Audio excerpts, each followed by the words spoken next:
Qatar की court ने भारतीय नौसेना के 8 पूर्व सैनिकों को मौत की सजा सुनाई है।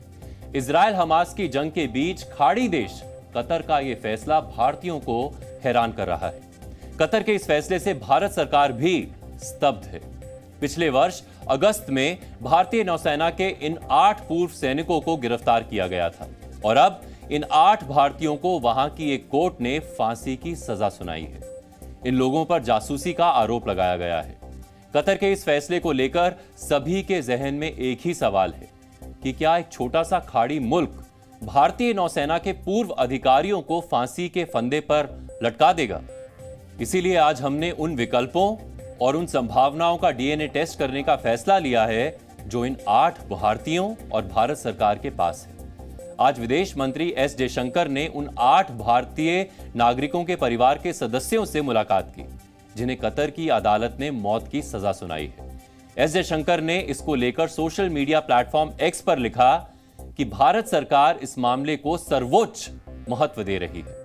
हम उन परिवारों की चिंताओं और दर्द को समझते हैं। हमने परिवारों को आश्वासन दिया है कि सरकार उनकी रिहाई सुनिश्चित करने के लिए सभी प्रयास जारी रखेगी। परिवारों के साथ इस मुद्दे पर कोऑर्डिनेट किया जाएगा।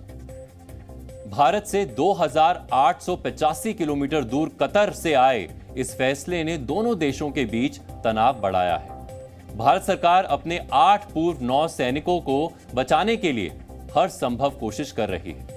हम आपको बताते हैं कि भारत के पास आगे के लिए क्या विकल्प है ताकि भारतीय नागरिकों की जान बचाई जा सके। कतर से आया यह फैसला वहां की निचली अदालत यानी court of first instance of Qatar का है। 8 भारतीयों के पास कतर की ऊपरी कोर्ट में सजा के खिलाफ अपील या पुनर्विचार याचिका दायर करने का विकल्प है। अगर ऊपरी अदालत से भी अपील खारिज हो जाती है तो अंतरराष्ट्रीय न्यायालय यानी आईसीजे का दरवाजा खटखटा सकती है। यह विकल्प कतर के मामले में भी भारत के पास मौजूद है। इसके अलावा कतर के अमीर तमीम बिन हमद अल थानी 8 भारतीयों को माफी दे सकते हैं। यह भी जरूरी है कि इसके लिए समय पर आवेदन हो।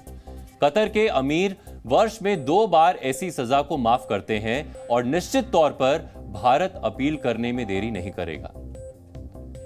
कतर ने जिस गोपनीय ढंग से इस मामले की सुनवाई की है उसे लेकर भी भारत के पास आईसीजे में जाने का विकल्प है। अंतरराष्ट्रीय कानून में कुछ चुनिंदा मामलों में ही फांसी की सजा का प्रावधान है। वर्ष 2017 में भारतीय नागरिक कुलभूषण जाधव का मामला आपको याद होगा, जब पाकिस्तान ने जासूसी के आरोप में भारतीय नागरिक कुलभूषण जाधव को गिरफ्तार किया था और मौत की सजा सुनाई थी। भारत सरकार ने इस फैसले को आईसीजे में चुनौती दी थी और जाधव की फांसी पर रोक लग गई थी।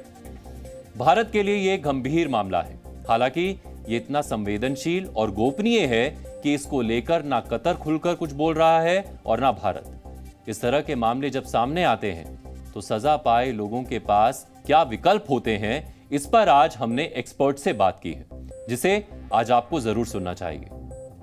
जो हमारे नेवी के फॉर्मर ऑफिसर्स हैं उनको सजाए मौत होने के बाद उन ऑफिसर्स को 15 दिन के अंदर अंदर कोर्ट ऑफ अपील में अपील डालनी चाहिए।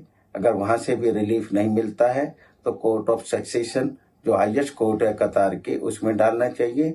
और अभी उन अपील डालने से पहले भी हमारे ऑफिसर्स जो हैं वहां से मर्सी पिटीशन के लिए अप्लाई करें और भारत सरकार उस चीज को वहां के पॉलिटिकली वहां पर जो टेकअप करे वहां की सरकार को। और क्योंकि हमारे जो रिलेशंस कतार से अच्छे हैं तो ये मर्सी पिटीशन वहां की सरकार मान सकती है। चौंकाने वाली बात यह भी है कि 26 अक्टूबर 2023 को दोहा की कोर्ट से आए फैसले के बाद से अभी तक आदेश की डिटेल कॉपी सरकार को नहीं मिली है। इसका एक कारण आदेश का अरबी में होना भी है, जिसका अंग्रेजी में ट्रांसलेशन कराया जा रहा है।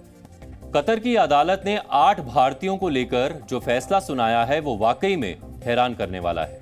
सिर्फ अदालत का फैसला ही नहीं बल्कि ऐसा बहुत कुछ है जो कतर पर ही सवाल खड़े करता है। ऐसा हम क्यों कह रहे हैं, अब इसकी पूरी क्रोनोलॉजी आपको समझाते हैं। अगस्त 2022 में 8 भारतीय पूर्व नौसेना अधिकारियों को गिरफ्तार किया गया। उसके बाद इन सभी को सॉलिटरी कन्फाइनमेंट यानी अकेले रखा गया। इनको ना किसी से मिलने की इजाजत दी थी और ना बात करने की मंजूरी। गिरफ्तार 8 भारतीयों को यह जानने में ही महीने लग गए कि उनके साथी भी पकड़े गए हैं। सूत्रों के मुताबिक भारतीय दूतावास को भी उनकी गिरफ्तारी की सूचना 1 महीने बाद दी गई थी। जो कुछ हुआ और जिस तरह हुआ उसको लेकर कई अनसुलझे सवाल हैं। जैसे जब कंपनी के 8 कर्मचारियों को पकड़ा गया तो आखिर उसके मालिक को गिरफ्तारी के 3 महीने बाद अचानक क्यों छोड़ दिया गया? ऐसा क्या आरोप है जिसे ना तो सार्वजनिक किया जा सकता है और ना उसके सबूतों पर कोई जानकारी दी जा सकती है? कतर की कानून व्यवस्था में किसी को फांसी के मामलों पर अमल से पहले भी वहां के सर्वोच्च शासक की मंजूरी ली जाती है। कतर के अमीर तमीम बिन हामिद अल थानी के पास किसी भी अपराधी को माफ करने का अधिकार है। यानी अगर अमीर चाहें तो 8 भारतीयों की सजा माफ हो सकती है। अमीर हर वर्ष ईद और 13 दिसंबर को कतर के राष्ट्रीय दिवस पर सजा माफ करते हैं। मामला संवेदनशील है, इसलिए भारत सरकार भी हर कदम बहुत संभल कर रख रही है। आपने भी ध्यान दिया होगा, भारत ने इस मामले पर अभी तक बहुत कुछ नहीं बोला है। अंतर्राष्ट्रीय कोर्ट का दरवाजा भी खुला हुआ है, लेकिन अभी भारत इस विकल्प को प्राथमिकता देने के बजाय कतर में उपलब्ध कानूनी विकल्पों पर जोर दे रहा है।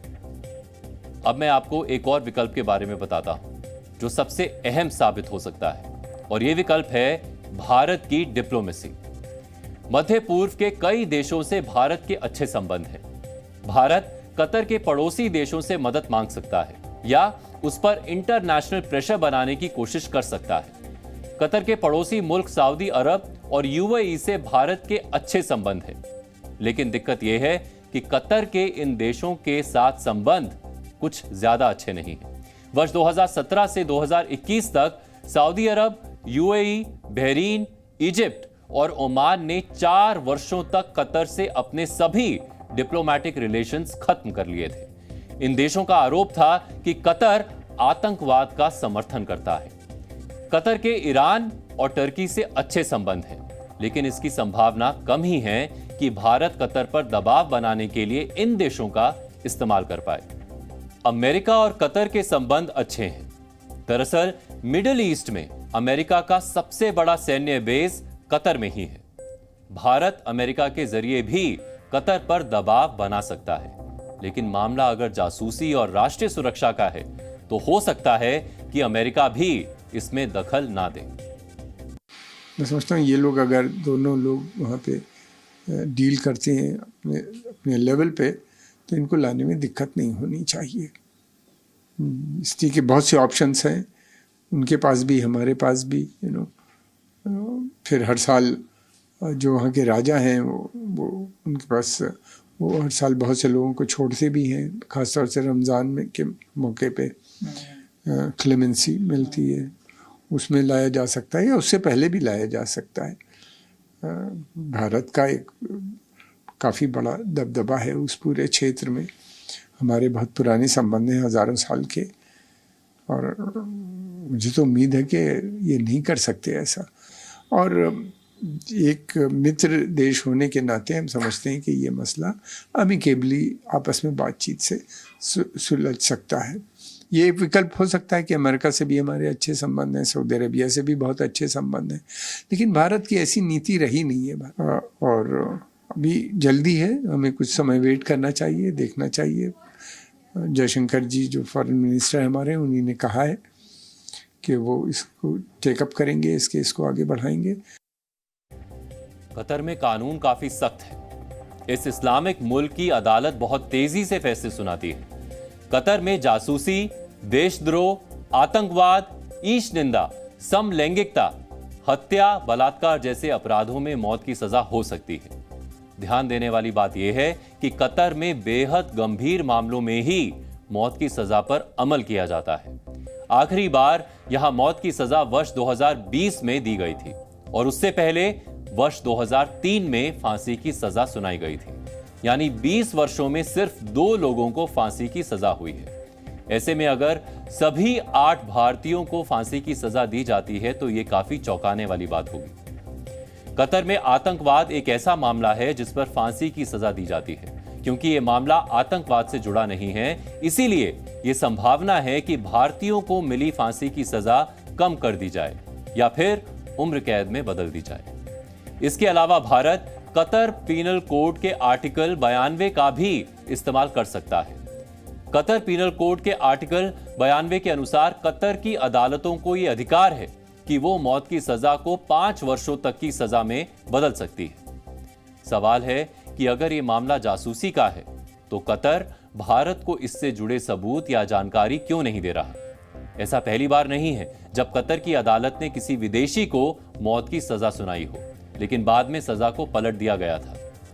कतर की एक कोर्ट ने वर्ष 2015 में फिलीपींस के एक नागरिक को सजाए मौत दी थी, जबकि 2 नागरिकों को 25-25 वर्ष की सजा सुनाई गई थी। इनमें से एक नागरिक कतर जनरल पेट्रोलियम में काम करता था, जबकि बाकी के 2 कतर वायुसेना में थे।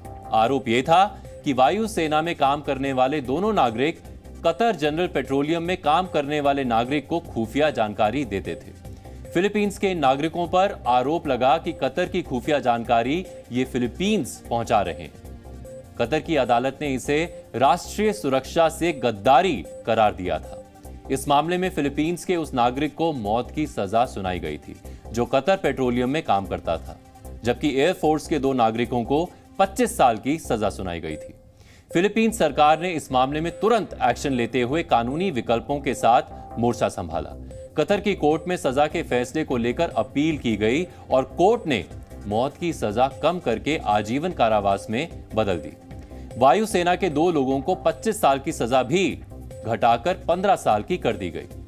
भारत सरकार अपने 8 नागरिकों को बचाने के लिए हर संभव कोशिश कर रही है। सभी विकल्पों पर विचार किया जा रहा है, लेकिन सवाल कतर पर है, जिन्हें हमास आतंकियों से तो हमदर्दी है, लेकिन भारतीय नागरिक उस देश को गुनहगार दिखते हैं। जी न्यूज़।